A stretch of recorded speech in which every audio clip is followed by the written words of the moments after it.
এই অবস্থানটি অক্ষুণ্ণ রেখেই তদন্ত কমিশন তদন্ত করছে, যাতে করে এই ঘটনার সাথে দেশে এবং বিদেশে যে ষড়যন্ত্রগুলি ছিল, ষড়যন্ত্রকারীরা ছিল, তারা যেন উঠে আসে। এমনি একটি পর্যায়ে আজকে আমরা যে অবস্থার মধ্যে গতকালকে এবং আজকে বিভিন্ন মিডিয়া বিভিন্ন মাধ্যমে যে বিষয়গুলো জানতে পেরেছি, 2009 সালে এই ঘটনায় যেভাবে ষড়যন্ত্রকারীরা মূল কুশীলব যারা ছিলেন, যারা মূল ষড়যন্ত্রকারী ছিলেন, ঘটনা ঘটিয়েছেন এবং ঘটনা যারা ঘটিয়েছে, যাদেরকে দিয়ে ঘটিয়েছেন, ঘটনার পরপরই তাদেরকে বের হয়ে যাওয়ার নিরাপদ প্রস্থানের এক্সিকিউট করে দিয়েছিলেন।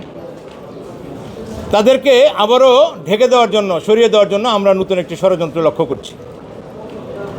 বিডিআর পরিবারের পক্ষ থেকে আমাদের স্পষ্ট অবস্থান হচ্ছে এই, আগে যেমনটা করেছিল যে এই বিডিআরের মধ্যে একটা অংশকে বলা হচ্ছে বিডিআর, আর একটা অংশে বলা হচ্ছে সেনা সদস্য।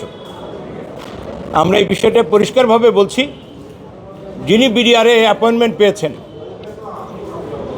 তিনি বিডিআর সদস্য।